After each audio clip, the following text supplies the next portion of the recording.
A partir do conceito da inércia, que diz que a razão das inércias é equivalente ao negativo do inverso das variações das velocidades, obtemos outra quantidade física. Vamos reescrever a equação acima como a massa do objeto vezes a variação da velocidade do objeto mais a massa padrão vezes a variação da velocidade padrão, com a soma resultando o valor zero. Essa equação foi obtida a partir do produto cruzado, massa do objeto vezes a variação da velocidade desse objeto, igual a massa padrão vezes a variação da velocidade padrão. A variação da velocidade é igual à velocidade final menos a velocidade inicial. Assim, podemos escrever a equação anterior como a massa do objeto, que multiplica a velocidade do objeto final menos a velocidade do objeto inicial, mais a massa padrão, que multiplica a velocidade padrão final menos a velocidade padrão inicial. E o resultado é igual a zero. Efetuando o produto, obtemos a massa do objeto vezes a velocidade do objeto final, menos a massa do objeto vezes a velocidade do objeto inicial, mais a massa padrão vezes a velocidade padrão final, menos a massa padrão vezes a velocidade padrão inicial, que tem como resultado o valor zero. O produto da inércia e a velocidade v de um objeto é chamado de momento linear P. O momento linear é equivalente ao produto da inércia pela velocidade.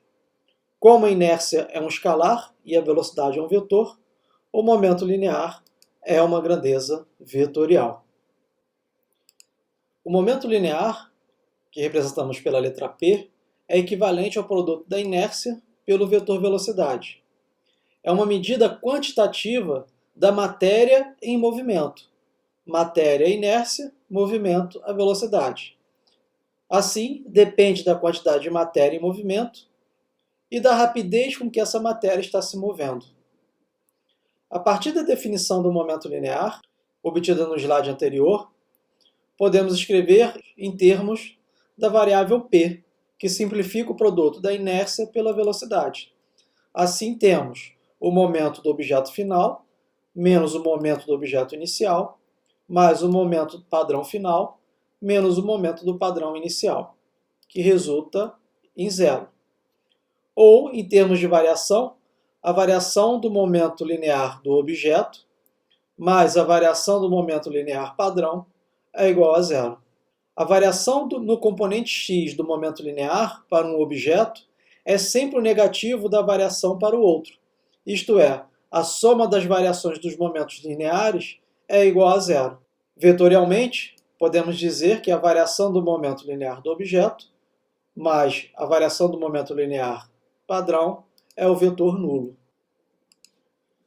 A grandeza física que mede o movimento de uma dada inércia é o momento linear. O vetor momento linear é igual à inércia vezes o vetor velocidade. Superpetroleiros são os maiores navios já construídos. Eles podem ter uma massa de até 650 mil toneladas e transportar mais de 2 milhões de barris, ou 318 milhões de litros, de petróleo. Porém, suas dimensões grandes criam um problema de ordem prática. A navegação de um navio desse tamanho é extremamente difícil.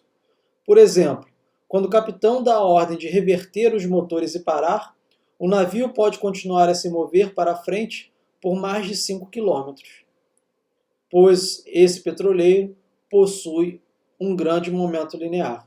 Apesar da velocidade ser baixa, a sua inércia é grande, o que resulta num grande valor do momento linear.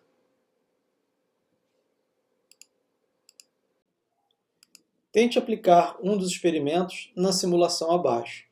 Você pode escolher o tipo de colisão, eu vou colocar elástico, e aqui você pode arrastar um carro e o outro. Pode definir as inércias clicando no sinal de menos ou no sinal de mais. A mesma coisa para o carro 2. À direita você terá o gráfico da velocidade em função do tempo. Depois é só dar o valor play.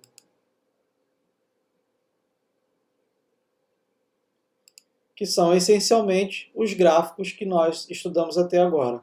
O carro 2 estava em repouso, houve a colisão, a velocidade aumentou.